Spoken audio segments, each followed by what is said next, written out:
أعوذ بالله من الشيطان الرجيم. الله الذي خلق السماوات والأرض وأنزل من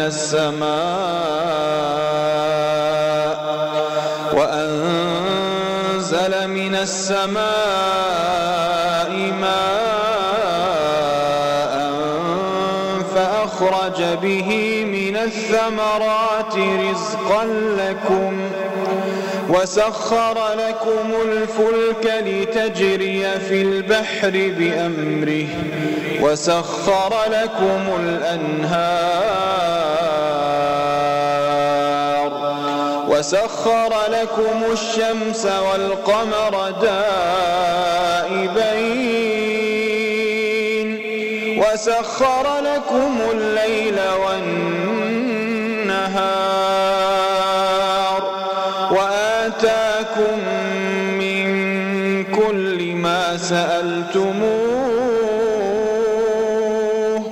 وإن تعدوا نعمة الله لا تحصوها إن الإنسان لظلوم كفار.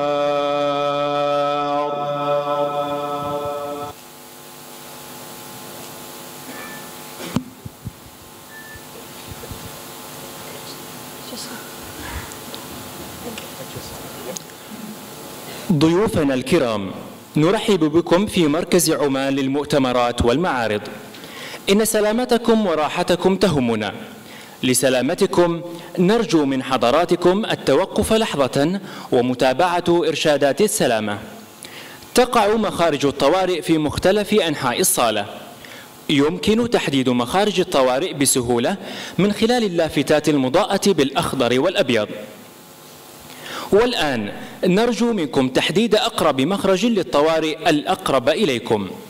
ولا تنسوا أن المخرج الأقرب يمكن أن يكون خلفكم. لسلامتكم الرجاء إبقاء كافة المسالك والممرات سالكة في جميع الأوقات. في حالة الطوارئ سيتم تشغيل وامض تحذيري. نرجو منكم الهدوء والاستماع لمزيد من التعليمات. في حالة تطلب إخلاء الصالة سيتم الإعلان عن ذلك باللغتين العربية والإنجليزية. في حالة الإخلاء الطارئ الرجاء التحرك بسرعة نحو مخرج الطوارئ الأقرب إليكم.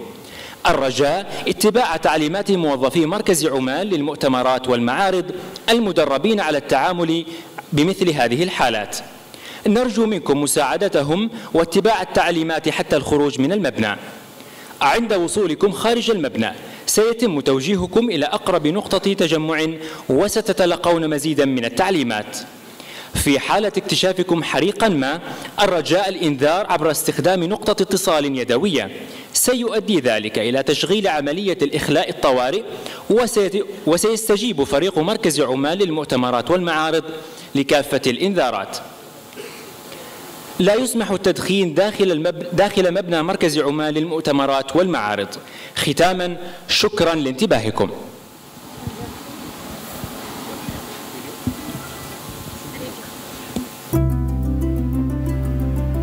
والآن يا ترى ماذا يخبئ المستقبل لبلدنا الحبيب؟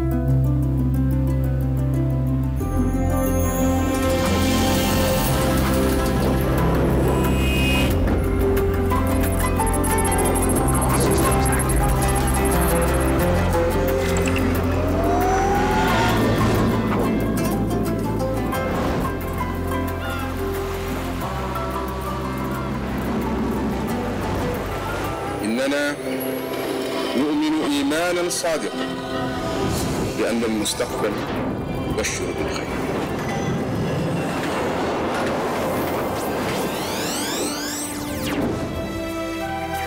شريطة أن نبقى ثابتين في عزمنا على الكفاح معا من أجل حرية وتقدم عمان.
بسم الله الرحمن الرحيم.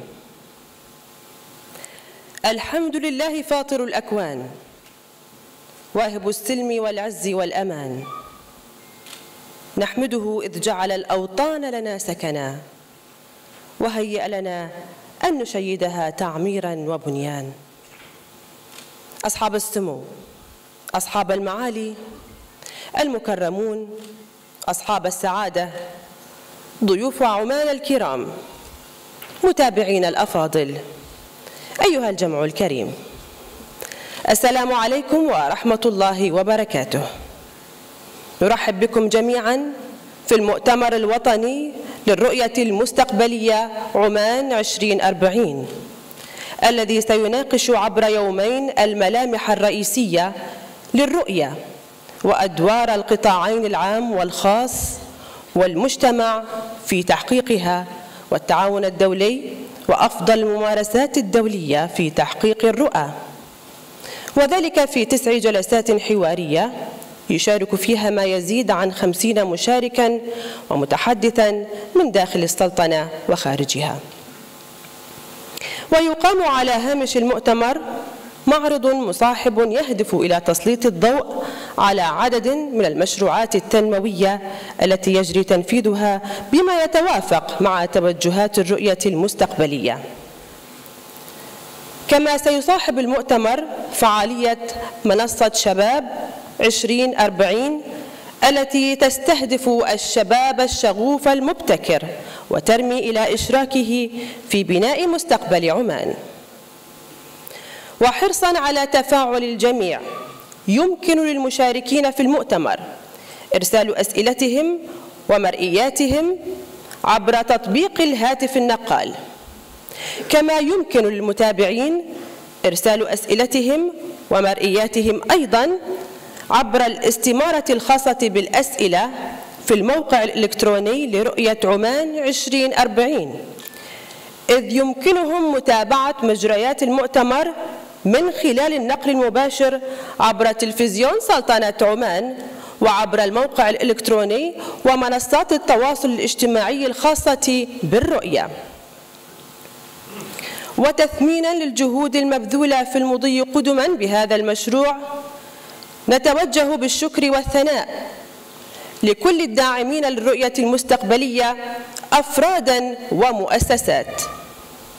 حضورنا الكريم، يسرنا بدءاً أن ندعو صاحب السمو السيد هيثم بن طارق آل سعيد الموقر، وزير التراث والثقافة، رئيس اللجنة الرئيسية للرؤية المستقبلية عمان 2040 ليلقي كلمته، فليتفضل سموه مشكوراً.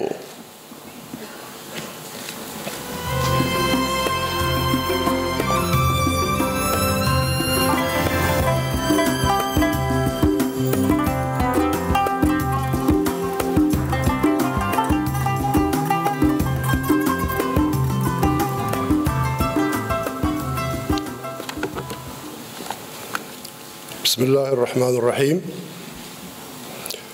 الحضور الكريم، ضيوفنا الأعزاء، السلام عليكم ورحمة الله وبركاته. يسرني أن أرحب بكم جميعا، ومتمنيا ضيوف السلطنة الكرام طيب الإقامة ومشاركة قيمة في هذا المؤتمر الوطني للرؤية المستقبلية عمان 2040، الذي يعد المفصل الرئيس في مشروع إعداد الرؤية والمتمم لمسيرة جهود حثيثة استمرت على الأعوام الماضية، وبمشاركة وتوافق مجتمعي شامل لإعداد الرؤية وفق ما أراد لها قائد البلاد المفدى حفظه الله ورعاه أن تكون.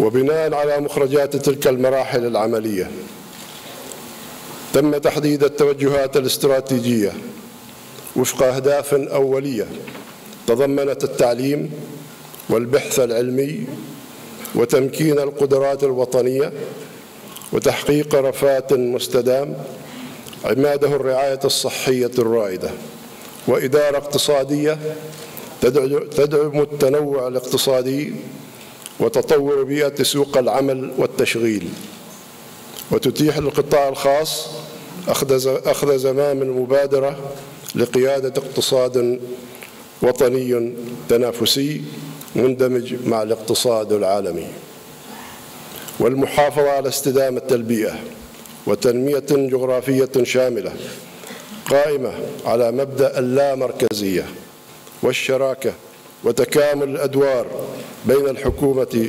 والقطاع الخاص والمجتمع.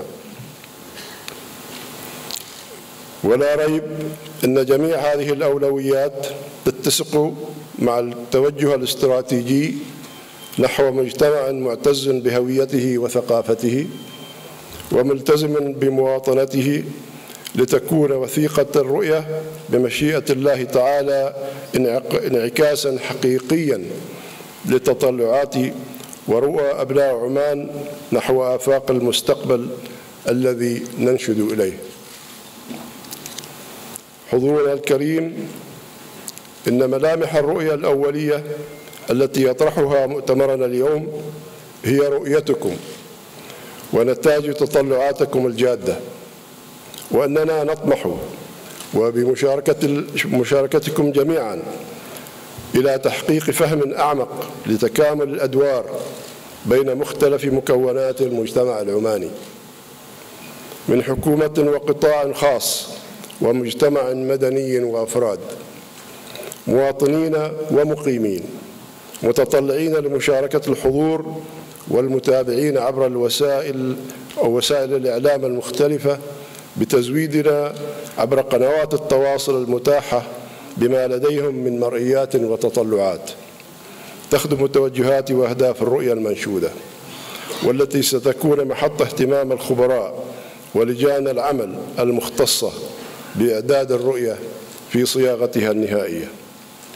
ختاما بالتوفيق ندعو الله سبحانه وتعالى وإلى المشاركة الفاعلة من الجميع نتطلع، وأن الإنسان العماني الممكن والمبدع هو ضمانتنا للنجاح، لنبني بالعزيمة الصادقة والنهج العلمي لأجيالنا القادمة مستقبلا يقوده الطموح، ويتشارك الجميع في تحقيق التطور والرخاء.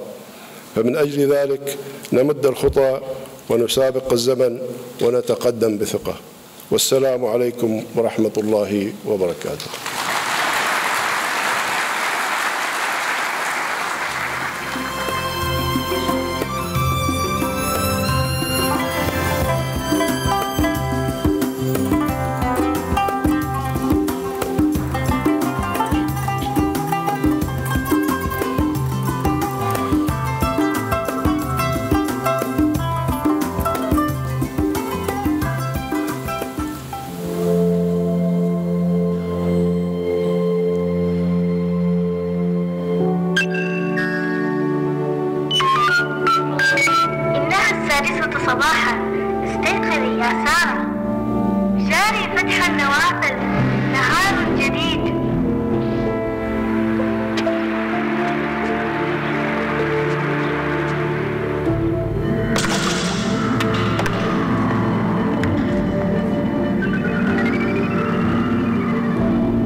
بأحلامي لعمان،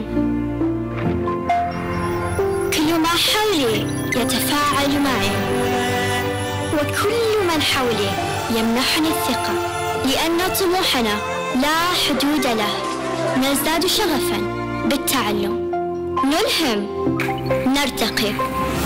هذه عمان خططنا لمستقبلها لنراها واقعا تتسارع فيها وتيرة الطموح، غدت موئلا للإنجازات والابتكارات بأمهر العقول وأعظم الأفكار.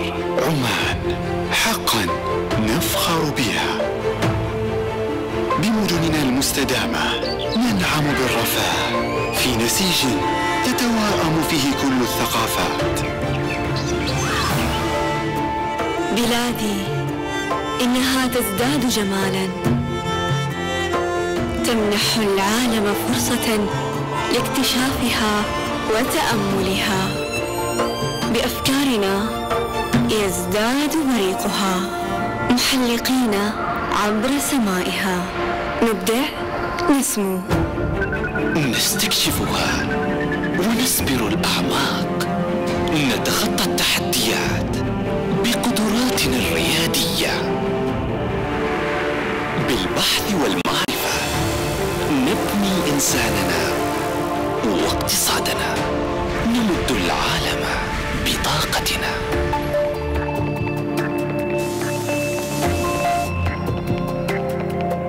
هويتنا راسخة، قيمنا شامخة،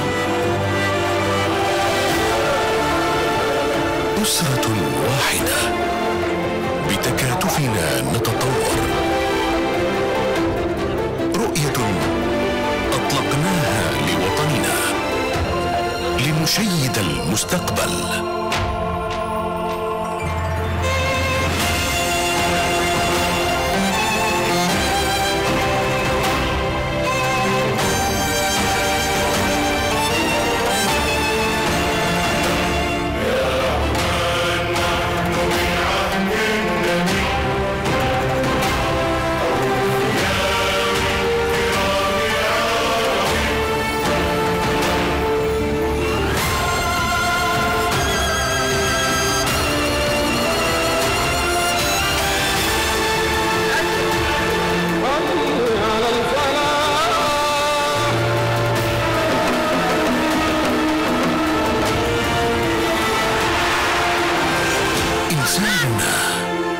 ثروتنا الحقيقية.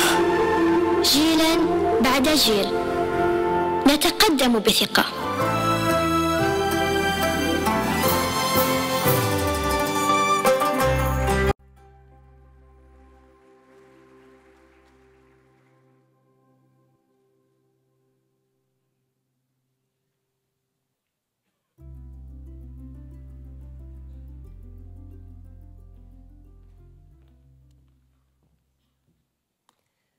نشكر صاحب السمو السيد هيثم بن طارق آل سعيد الموقر وزير التراث والثقافة رئيس اللجنة الرئيسية للرؤية المستقبلية عمان 2040. حضورنا الكريم، للوقوف على توجهات الرؤية ومؤشراتها ندعو سعادة طلال بن سليمان الرحبي نائب رئيس المجلس الأعلى للتخطيط رئيس اللجنة الفنية للرؤية المستقبلية عمان 2040 للحديث عن الملامح الرئيسية الأولية للرؤية، فليتفضل سعادته مشكوراً.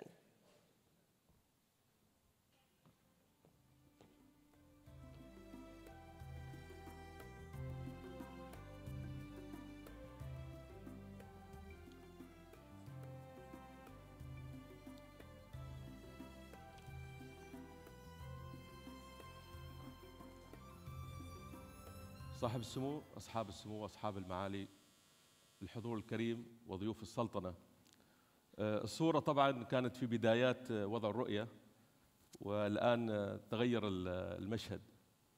التخطيط ووضع الرؤية أظن يجلب الشيب، لكن سعيدين وكذلك ممتنين طبعا للحضور الكريم معنا في هذا اليوم. الأفلام اللي عرضت كلها أفكار وتنفيذ شباب عماني، وهذه تطلعاتهم للمستقبل وجميع ما عرض والأعمال. هذا المشوار كان مشوار جميل، بدأ لأكثر من 5 سنوات، وحقيقة هو يوم مهم للجميع. هذا اليوم جميع من عمل في هذه الرؤية من شباب وشابات وخبراء خلال هذه الفترة ممتنين لهم كذلك، وسعيدين أن نكون في هذه المرحلة اللي هي خطوة مهمة للوصول إلى الوثيقة النهائية.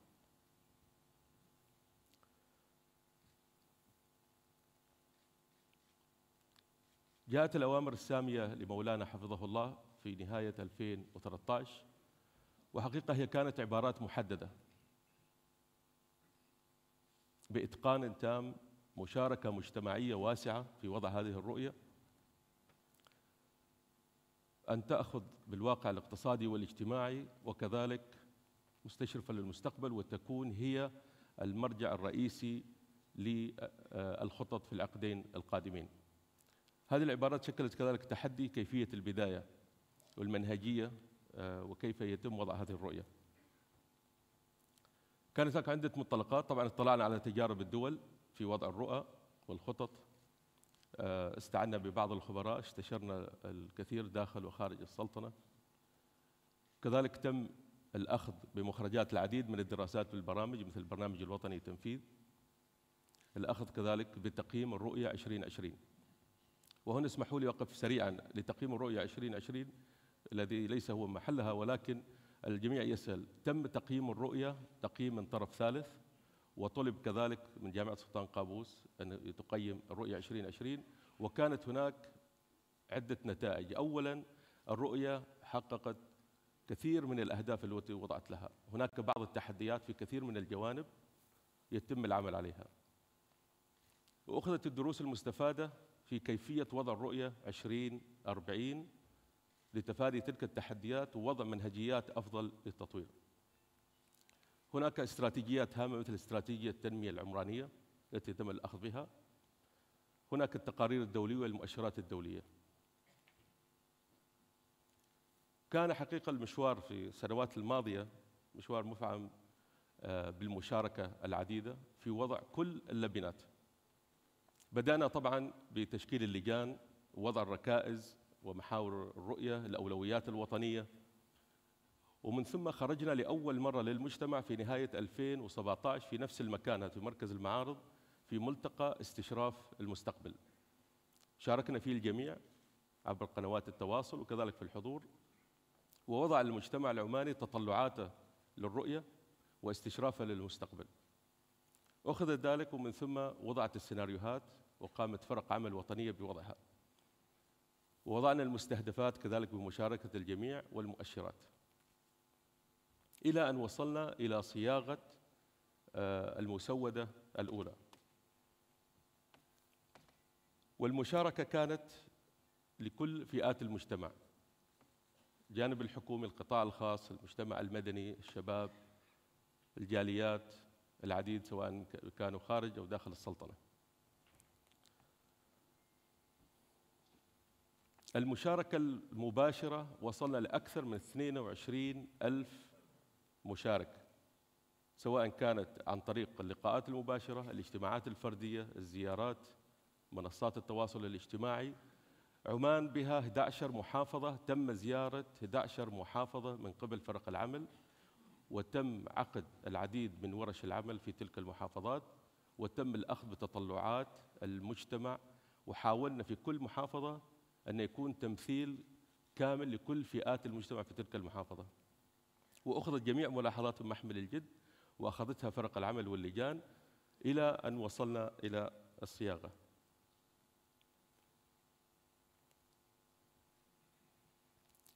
إلى أن وصلنا لهذا المؤتمر، تسجيل فاق المتوقع، كنا نطمح إلى 1500، وصل التسجيل إلى أكثر من 2500 مسجل عبر النظام الإلكتروني. الحضور مثل ما شايفين أن القاعة غير كافية، ففي قاعات أخرى فيها بث مباشر، بالإضافة إلى طبعا البث عبر التلفزيون العماني وعبر الإنترنت. فهي الفكرة فيها مشاركة الجميع في هذا الجانب. ما هي الرؤية؟ ربما من المهم أن أكد أن هذه الوثيقة اللي تم نشرها الجميع، هذه الوثيقة ليست وثيقة حكومية، هذا هو منتج وطني شارك في صياغته الجميع ومقدم للحكومة. ملامح سريعة طبعا عن الرؤية. أولا أن عمان في مصاف، هذه هي عبارة الرؤية، عمان في مصاف الدول المتقدمة. هذه العبارة كذلك أو هي الرؤية ل2040 هي مطروحة كذلك للنقاش وأخذ الرأي فيها للتوافق على صيغة واضحة لرؤية عمان 2040. أبدأ بالمحاور بشكل سريع. مجتمع إنسانه مبدع. احنا نتحدث هنا عن جوانب تتعلق بالتعليم والصحة والهوية. التعليم مركزين طبعا على التعليم والتعلم، أن يكون المنتج من هذا التعليم هو إنسان يتمتع بالمهارات المستقبلية، إنسان يتمتع بالمعارف التقنية والمعرفة العميقة. الكادر التعليمي والقائمين على العملية التربوية التعليمية ممكنين ومؤهلين ومدربين. في الجانب الصحي كذلك، أن الصحة تستمر في التوسع، توزيعها الجغرافي بكل المستويات، وأهم ما فيها أن الصحة، أن تكون الصحة هي مسؤولية الجميع، والتركيز على الصحة الوقائية. نتكلم عن حياة كريمة مستدامة والضمان الاجتماعي وشبكة الحماية الاجتماعية، وأهم ما في كل هذا التقدم هي الهوية العمانية، بقائنا على نفس القيم والهوية العمانية مع التغير ومع التطور. الاقتصاد طبعا، التركيز على اقتصاد المعرفة، أن تكون هناك كذلك قيادة اقتصادية واضحة وديناميكية. التركيز على التنويع الاقتصادي وتعزيز التنويع الاقتصادي، إفساح المجال أكثر ليكون القطاع الخاص هو الممكن وهو القائد لهذا الاقتصاد.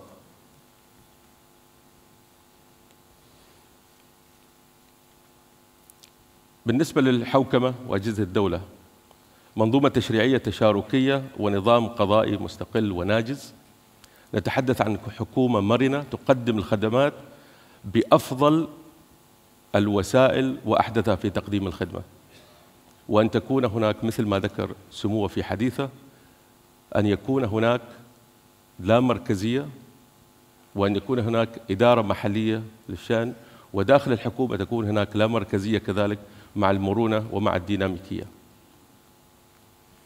أتكلم الآن على الجزئية مهمة جدا اللي هي أبرز المؤشرات المقترحة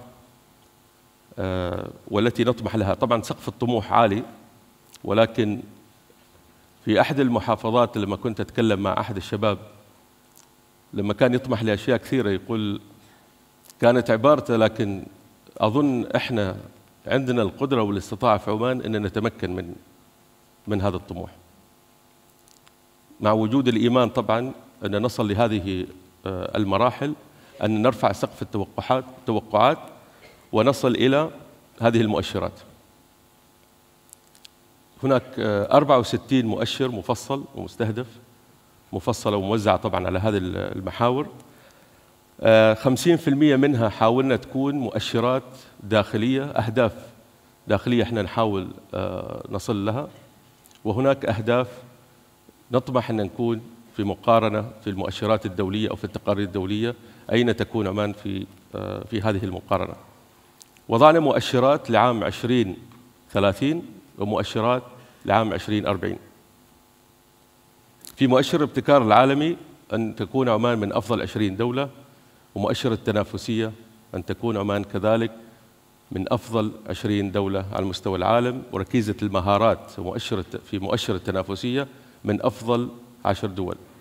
الكفاءة الحكومية ومؤشرات الحوكمة من أفضل 10 دول، ومؤشر الأداء البيئي من أفضل 10 دول.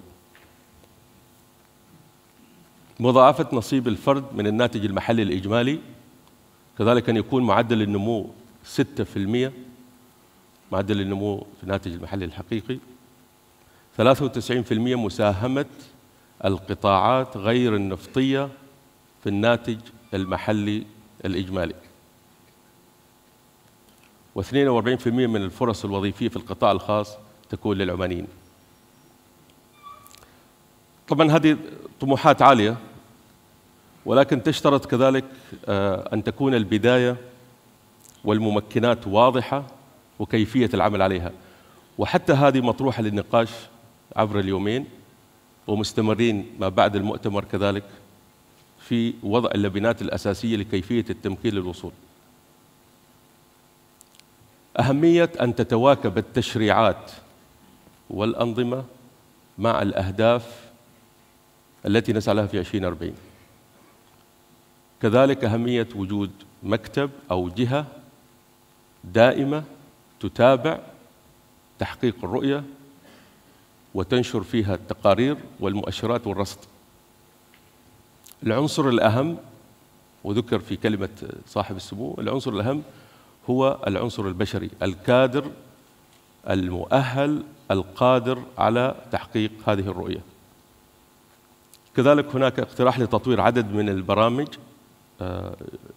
نبدأ فيها مباشرة، اللي هي برنامج إدارة التغيير أو التحول لهذه الرؤية 2040، برنامج التحول الحكومي، برنامج تحقيق الاستدامة، برنامج تحقيق الاستدامة المالية، وبرنامج التحول الإلكتروني. الخطة الخمسية القادمة اللي بتكون 2021 إلى 2025 هي الخطة المؤسسة للرؤية 2040، وهي أول خطة تنفيذية للرؤية 2040، وبتكون فيها كل التفاصيل وكل الخطط التي سوف توزع على الجميع، سواء كان جهات حكومية أو غير حكومية. الخطة سوف يتم وضعها خلال هذا العام والعام القادم بنفس المنهجية اللي اتبعناها وبنفس الشراكة التي قمنا بها.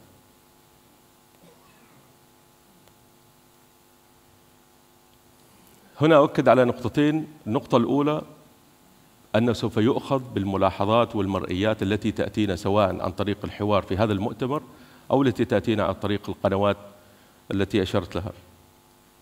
احنا نركز عليها للجدية اللي نأخذها في أخذ هذه المرئيات والنقاشات التي سوف تتم. الجزء الثاني جزء مهم جدا. من هو المعني بتحقيق الرؤية؟ المعني بتحقيق الرؤية ليست الحكومة فقط. الحكومة فقط طرف واحد.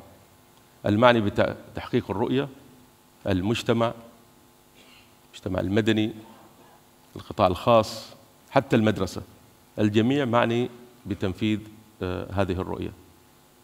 أشكركم على حسن الاستماع، وأتمنى إن شاء الله التوفيق لجميع المتحدثين. السلام عليكم.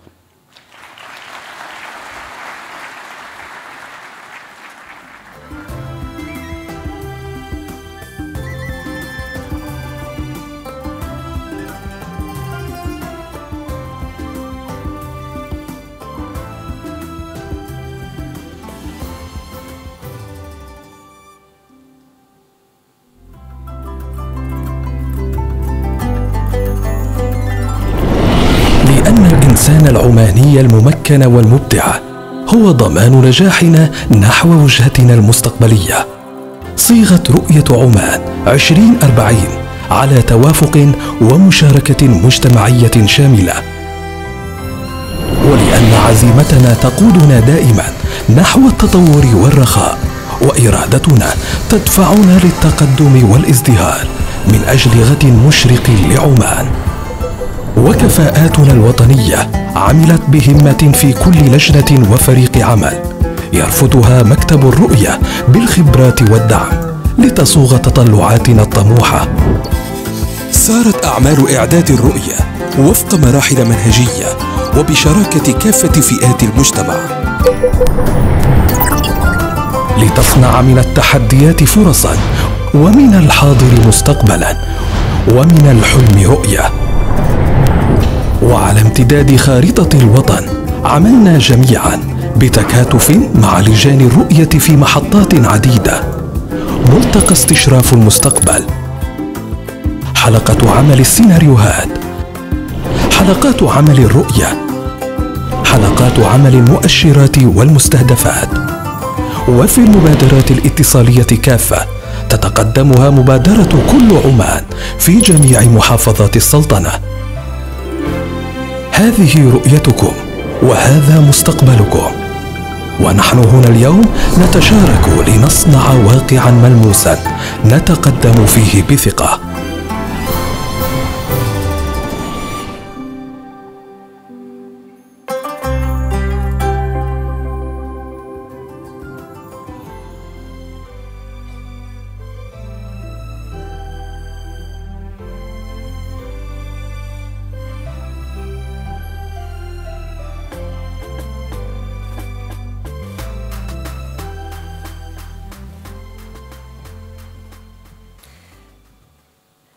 نشكر سعادة طلال بن سليمان الرحبي على الطرح الذي قدمه حول الملامح الرئيسية للرؤية المستقبلية عمان 2040.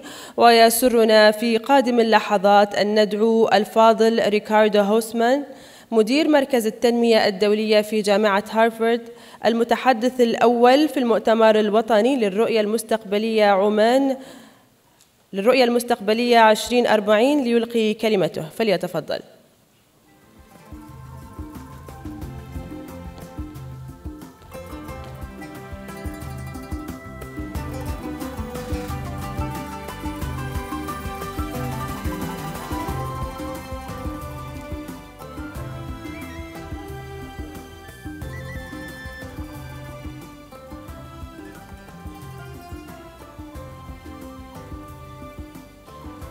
Good morning, His Highness, His Excellencies. It is an honor and a pleasure for me to be here with you to share some thoughts as you look into the future, as you think about the Vision 2040. May I ask to have the control of the presentation, please? Thank you.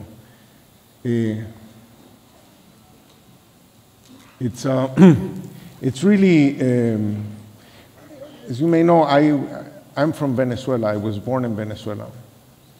And you cannot come to Oman and not feel envy of your achievements, of your stability, of all the progress you have made.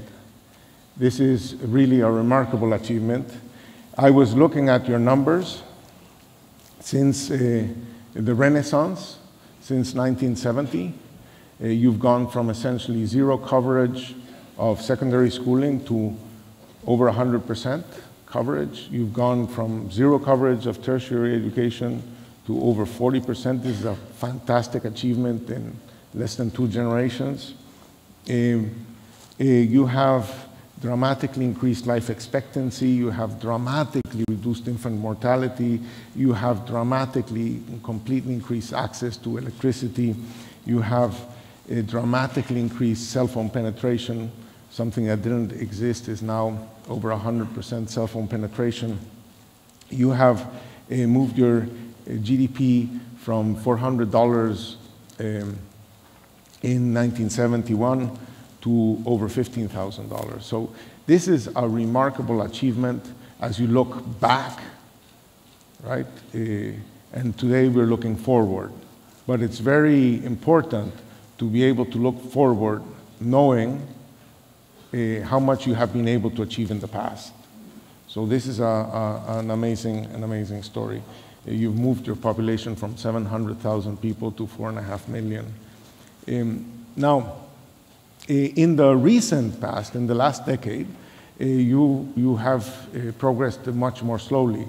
On the GDP level, GDP both in current dollars and in constant dollars has declined over the last decade as a consequence of the fact that oil revenues, which were an important source of the dynamism that allowed you to move forward, have not had the dynamism of the past. So you've not been able to grow as much without increasing oil revenues. So as you move forward, the challenge is, can you continue growing at a fast pace if you're not going to necessarily have the push you had in the past coming from oil? So the Vision 2040 is an important social asset for the country because it involves agreeing on a set of shared and ambitious goals. I would say that the Vision 2040 is both a set of shared goals and ambitious goals.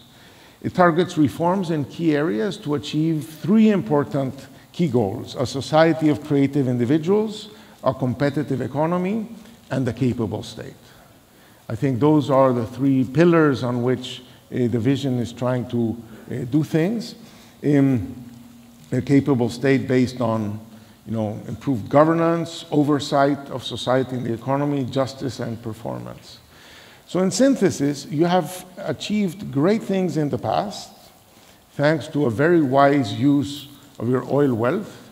You should have shared that wisdom with us Venezuelans. but not so much in the recent past, because it's been a challenge to make that quick progress without the supportive oil picture. You're developing a shared and ambitious vision for 2040, and this can be a great asset as you move forward. But you will need a strategy to achieve this vision with less contribution from oil. So how are you going to do it? How to achieve prosperity with less reliance on oil wealth? That's what I'm going to try to answer. Now, to achieve wealth is the question that gave rise to economics. This gentleman here is Adam Smith, and this is his book, The Wealth of Nations. It was written in 1776. The Wealth of Nations, when Adam Smith wrote that book, the richest country in the world, which was probably the Netherlands, was about 4 times richer than the poorest countries in the world in terms of income per capita. Today, one of the poorest countries in the world is Malawi.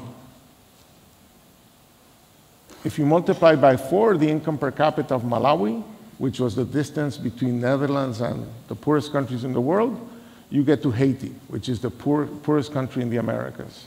If you multiply by 4 the income per capita of Haiti, you get to Morocco. If you multiply by 4 the income per capita of Morocco, you get to Poland or to Argentina. And if you multiply by 4 Poland, you get to Singapore. We're going to hear Professor Kishore Mahbubani later on.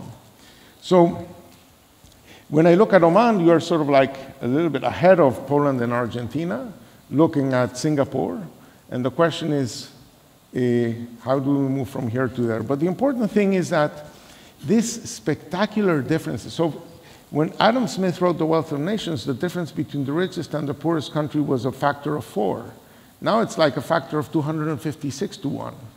So that shows that the secret of achieving prosperity is not solved by just reading Adam Smith, because the problem has gotten so much bigger. The thing is that incomes per capita in the world were essentially stagnant forever. This is from the year 0 to now. But suddenly, 200 years ago, they started to go up. And they didn't go up everywhere at the same time. They started to go up in some parts of the world and not in other parts of the world. So now gaps between countries have exploded. This is something we call the Great Divergence. And that allows, this Great Divergence allows us to take in this world today a picture like this one and a picture like this one. And you would ask yourself, how come you can take both pictures in the world? Why hasn't this technology been displaced by this technology? Well, economists have had answers to this question. They've said, well, maybe this gentleman here is working with more capital. He has more capital for machines. He's working with more land. Maybe he's more educated. But economists have found that this explanation for why these distances persist is quite inadequate. And you cannot explain these differences unless you account for another factor, which is the key to the story. And the factor is that this gentleman here is using a different technology from this gentleman here. So that the gaps between countries are mostly driven by differences in technology. Now, technology is a great word, a word that everybody likes, but nobody likes to define. Right? I say that technology is a word that should have been invented by diplomats, because diplomats are in the business of hiding disagreement with fuzzy words, so that everybody can agree on the communique. So, what is technology? I would say that technology is really the conflation of 3 things. It's tools, it's codes, recipes, protocols, how to do manuals. But if what technology was only these 2 things, tools and codes, the world would be flat and we wouldn't have been able to take the pictures on backward agriculture that I've showed you. Because tools you can put on a container and you can ship anywhere. And codes you can put on the web and make them available to everybody. And if that was technology would have diffused across the world and we would all be equal. But the problem is that it can be answered by asking the following question. What do you do when your tooth hurts?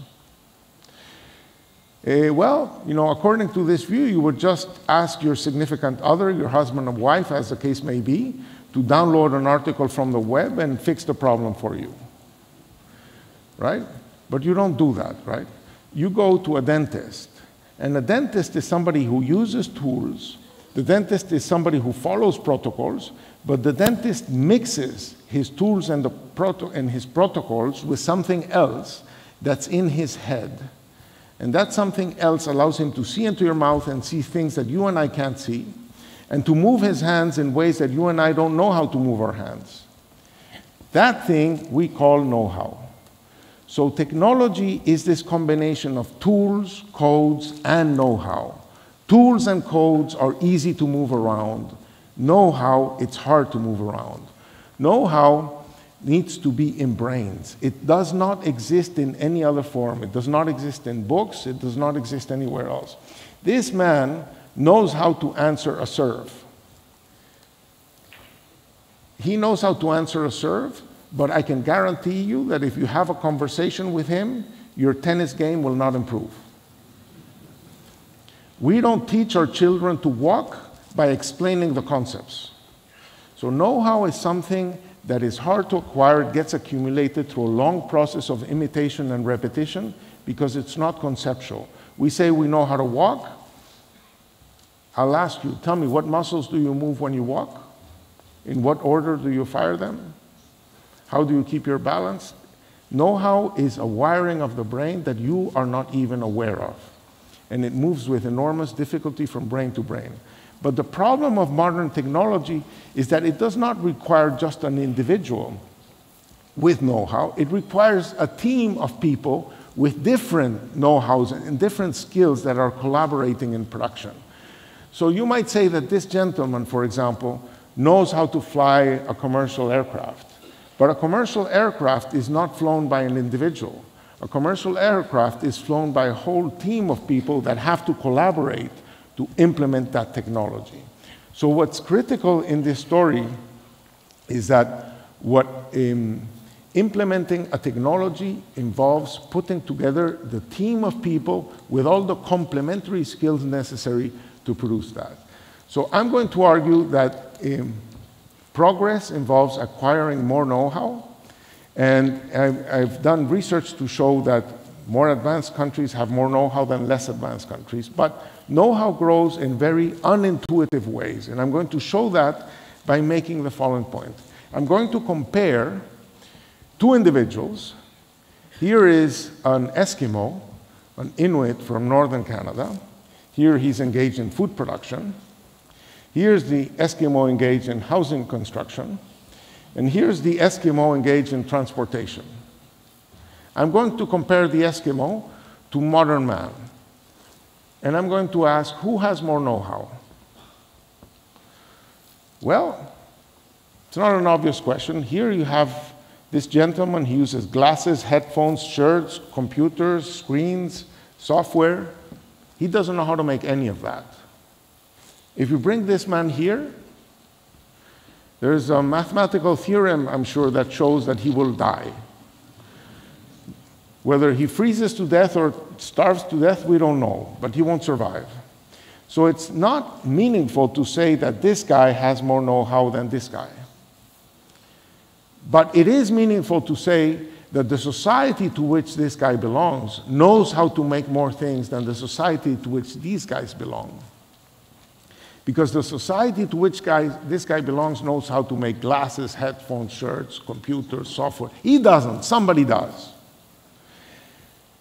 The difference between in this other society, for example, everybody knows how to hunt, everybody knows how to fish, everybody knows how to make an igloo, everybody knows how to make a dog sled. The reason why this society knows more than the other society is not because this is a society of geniuses. It's not because they're a society of Superman. A society knows more because its individuals know different. I'll repeat that. A society knows more because individuals know different. The way know-how increases in society is not by each person knowing more, but by each person knowing different.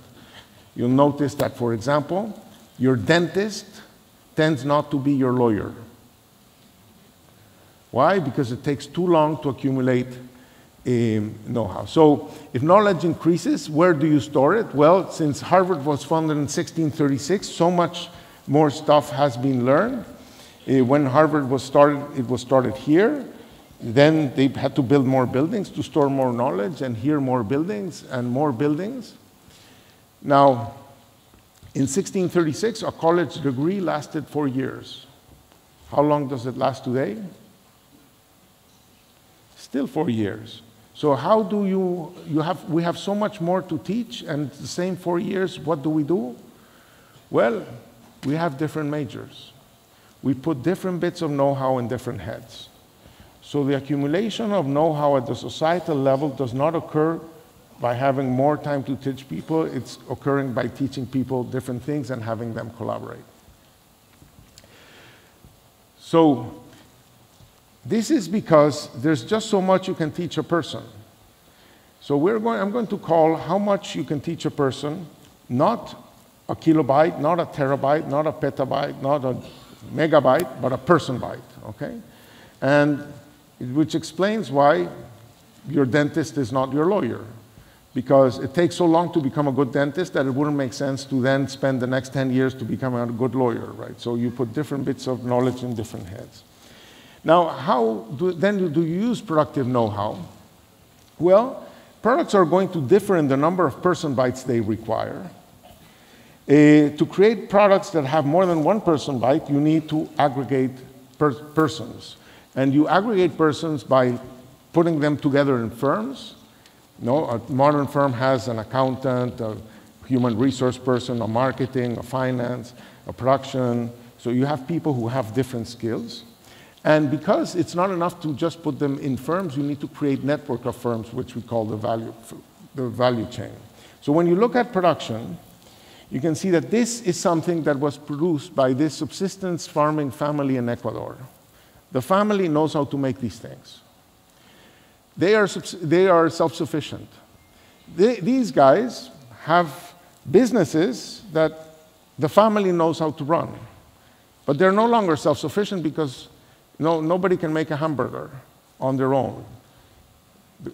The baker doesn't know about meat and the butcher doesn't know about bread. So you need both to make a hamburger, right? But each one of them can sort of work on their own. And these can all be family businesses. I challenge you to show me a family that knows how to make these products. And modern production involves a collaboration to such an extent that no country knows how to make this product.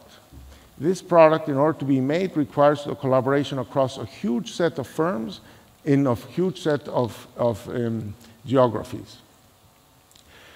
So that doesn't mean that modern production requires big firms. This is a very big firm. But the people operating in this big firm are not combining different kinds of know-how. So you can move these workers around and you wouldn't notice the difference.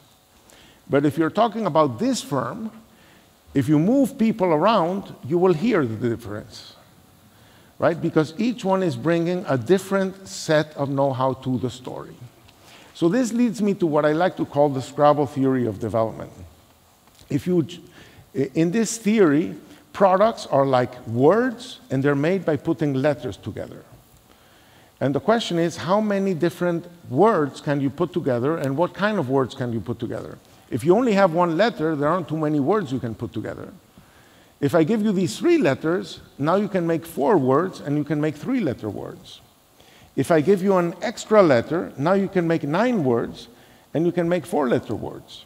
So the more letters you have, the more diverse your production, the more words you can put together, and the longer the words you can put together. Okay? So if I give you now 10 letters, the Scrabble website says that you can make 595 words. So 1 is 1, 3 is 4, 4 is 9, 10 is 595. If I give you the 26 letters, you make hundreds of thousands of words. That's the process where, as society, different people in society accumulate more know-how, they can combine to make more and more things. So when we go back to this picture and ask the question, what's the difference between these two pictures? Well, I say it's know-how, but not individual know-how, because the guy on the left, he makes his own seeds, he makes his own fertilizer using dung, he makes his own tools, he decides when to plant, he decides when to harvest. He has a lot of know-how. The guy on the right probably just knows how to drive that tractor. He doesn't know how to make the combine. He doesn't know how to make gasoline. He doesn't know how to make the seeds. He doesn't know how to make the fertilizer. If the machine breaks down, he knows the phone number of the person to call to fix it. He doesn't have more know-how than the guy on the other side. But he is operating in a value chain where somebody does know all of these things. So he is a letter in a much, much longer word. And it's this combination of know-how that underpins this big increase in productivity. It's not a society of geniuses. It's a society that is more efficient because it's using distributed know-how and combines it back again. So the intuition behind this story is that the countries that have more letters, they should be able to make more words. Products that require more letters are going to be harder to make. They're going to be only made in places that have more letters. Okay? So those products are going to be made in fewer places. Countries that have more letters, more person bytes, will be able to make more difficult products, products that are made in fewer places. So we should find that countries that have more letters, more person bytes, should be more diversified and able to make less ubiquitous products. And that's exactly what we find. If we put, for example, how many products does your country make and how many other places know how to make the things you do, you find that all the rich countries are at the bottom right. They make many things and things that few other countries know how to make. And the poor countries are all at the top left. They make few things and things that everybody knows how to make. They have few letters and they make few short words. And this is not only true at the level of the country, this is true at the level of municipalities. This is in Chile. This is true at the level of cities in Turkey. This is true at the level of states in Mexico. This is true at the level of departments in Colombia. This is true at the level of districts in Sri Lanka. Wherever you go, a place is characterized by how diverse is the set of letters that they have, and as a consequence, how diverse is their production and how complex is their production. The secret of development is to accumulate more letters and use them to make more words and longer words.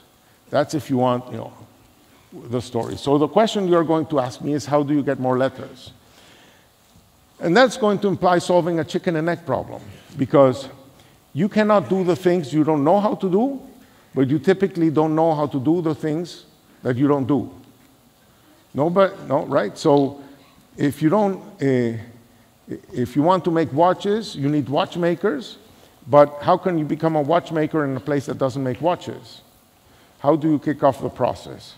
And the answer which is, if you say that Oman is going to be diversified, how are you going to start making things that you don't know how to make if in order to make the things that you don't know how to make, you have to know how to make them? That's the chicken and egg problem. So to answer that question, it's a little bit related to answering the following question. Which of these two animals is more similar to each other? Some people say, well, it's the lion and the zebra are more similar because they're both from Africa. Other people say it's the lion and the bear because the bear and the lion eat other animals while the zebra eats grass. But if you apply the Scrabble theory, you will find that a zebra is just like a bear with a Z. So to go from bear to zebra, you just need to add a letter Z. But to go from bear to lion, you need 4 completely different letters. So this would say it's easier to move from bear to zebra than from bear to lion, because in cognitive space, in know-how space, you just need 1 more letter. So it's very important. So what we have found is that societies move by moving to nearby products. Let me skip a little bit this. So societies don't grow by making more of the same. This is, for example, China's market share in the world in garments, electronics, and machinery. This is their world market share. China started to grow by getting into garments, then they moved into electronics, and then they moved into machinery. They don't grow by making more of the same. Thailand went through a similar experience. They got into garments, then they got into electronics, then they got into machinery, and they became so good at it, they started leaving garments because those were too simple products competing with poorer countries. Tunisia, for example, got into garments. With difficulty, they got into electronics and not into machinery. And then Sri Lanka got into garments and then got into garments. And stuck in garments, couldn't make the transition to adding more things. So the process of development is this process of engineering this transition from the things you know how to do to things you don't know how to do, which tend to be things that somehow build on the letters you have already accumulated. Now, the challenge for Oman is that as you start to try to do things other than oil, you find that you start with very, very high wages. When China went from garments to electronics, that was an opportunity to increase wages. When they moved from electronics to autos, that was an opportunity to increase wages. What we have here on the x-axis is how many letters you have, and on the y-axis, what is your minimum wage? And the problems you're going to face is that you want to diversify, but you cannot go from oil to garments, because garments cannot pay your $800 or $900 a minimum wage. You're competing with Ethiopia, which pays less than 100, so you cannot do those transitions. So it is harder because you start from a higher level of income, a higher minimum wage. So that's the first lesson, that you grow by moving from things you know how to do to things you don't know how to do, and it's easier to do by moving to cognitively nearby things. The second point is that how do you get, if you don't know how to do something, how do you get the first copy of the know-how? It's easy to become a violinist if there's somebody playing the violin who can train you. But getting know-how into brains is painful and difficult. It's much easier to just move brains. Okay? So know-how, the movement of know-how, the accumulation of know-how is very much related to human mobility. Okay? The people that know move to a new place, suddenly that place has that know-how. So human mobility is central. Let me illustrate that to you. The founders of Ford, General Motors, and Chrysler all worked for Oldsmobile. It's not that they saw Oldsmobile, read about Oldsmobile, and imitated Oldsmobile. They worked at Oldsmobile. They had enough time to do imitation, repetition, and acquire the know-how, and when they moved, they took their brains with them with the know-how in it. Everybody wants to become a Silicon Valley. What people don't know is that Silicon Valley was created because a guy called Bill Shockley, who eventually won the Nobel Prize for the transistor, went with 9 other people from New Jersey, from Bell Labs in New Jersey to Silicon Valley after he retired from Bell Labs. These 9 people found him obnoxious. They left him and they created Fairchild Semiconductors. And these 9 people ended up, or people who worked for them, ended up creating all these other firms of Silicon Valley. Silicon Valley was created by this infection of people who came from Bell Labs in New Jersey, and Silicon Valley was created by people who moved from one firm where they acquired know-how to the next firm where they used that know-how. If you look at Bangladesh, Bangladesh was exporting jute in the 1970s, and only jute essentially. And then came a Korean firm. This Korean firm took 126 Bangladeshi workers for a 6-month training program in Korea. Within 10 years, of those 126 workers that were trained, 56 left the company to create their own companies. And that's what happened afterwards.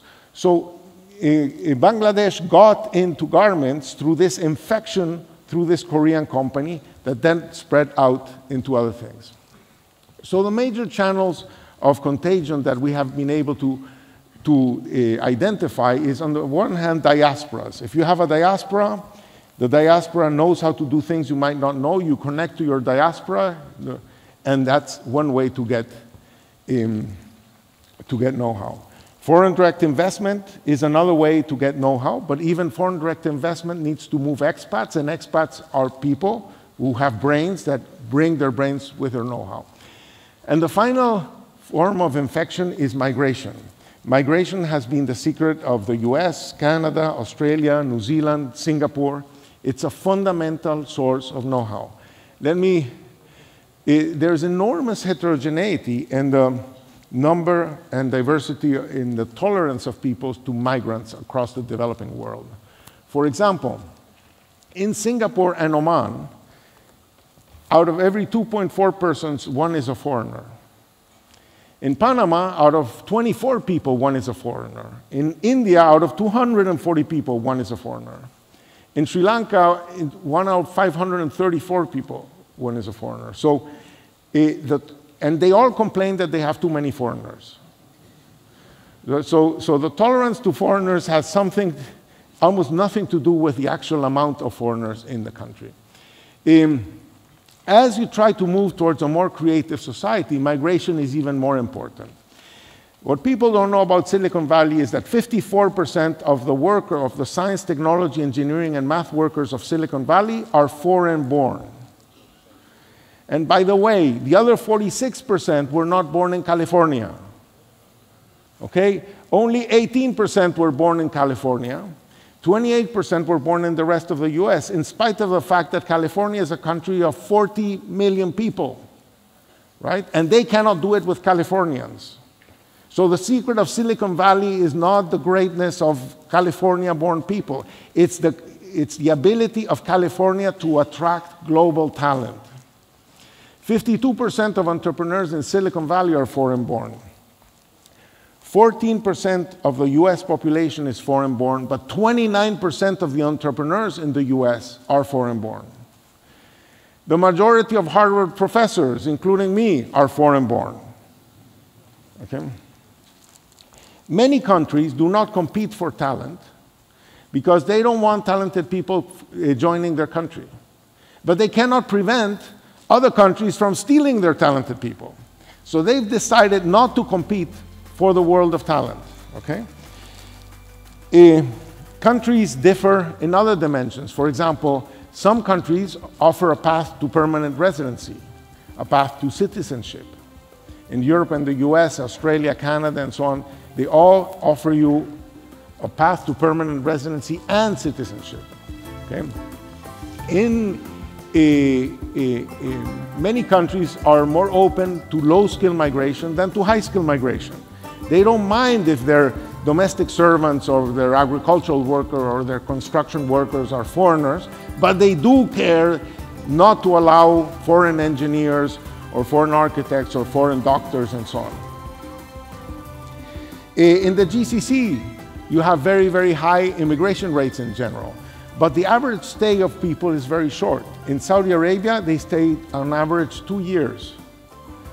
So that means that you don't find people with 10 years of experience or with 5 years of experience. It's not that you accumulate 1 year of experience every year because they leave, right?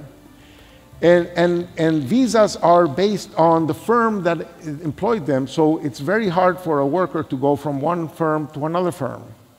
And it's very hard for them to have a path to permanent residency or citizenship, and it's very hard for them to own. In many countries, they prohibit foreign ownership and so on. So it limits the possibility of this know-how to transform itself into new firms, into new enterprises, into new entrepreneurship. So what makes countries more able to absorb talent than others? I think it has to do with a sense of us, with the way they define what it means to be us, what it means to be, in this case, Omani. Many countries are often constituted by an unstable collection of ethnic groups. You've seen the problems of achieving political stability in Lebanon or in Ethiopia. There's like 100 different languages in Ethiopia. Or in South Africa. There are racial differences. There are 14 different official languages in South Africa. Keeping that together is hard, and if on top of that you bring in foreigners, it unsettles things even more. or they're based on an ancestry-based definition of the nation. There's this famous Spanish movie that's called Eight Basque Last Names. That's a man who doesn't want his daughter to marry somebody who's not a pure Basque, and she falls in love with a southern Spaniard. So if you have a very ethnic definition very ancestry-based definition of us, you cannot absorb people from outside because they're not us. They don't share the ancestry. Other countries succeed because they have a value-based definition of what it means to be us. They have a civic-based definition of what it means to be us. I have been impressed by what you cherish about being Omanis. And what I hear is that you cherish your values, you cherish your attitudes, you are welcoming, you're warm, you're open, you're tolerant. You have maybe what it takes to attract and integrate the talent that you need to transform yourself into what you want to become. Thank you very much.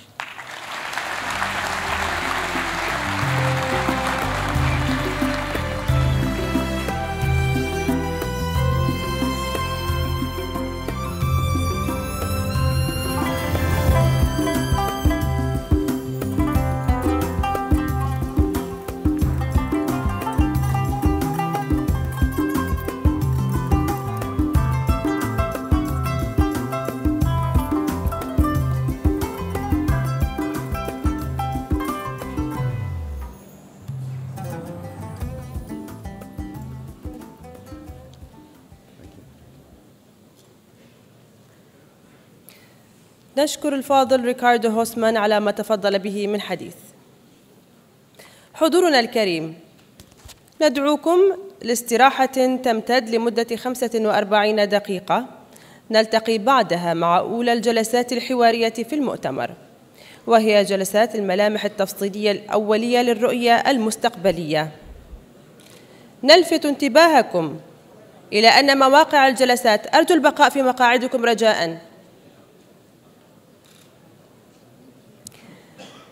مواقع الجلسات ستكون على النحو التالي: محور الاقتصاد والتنمية، القاعة رقم 1 في المسرح.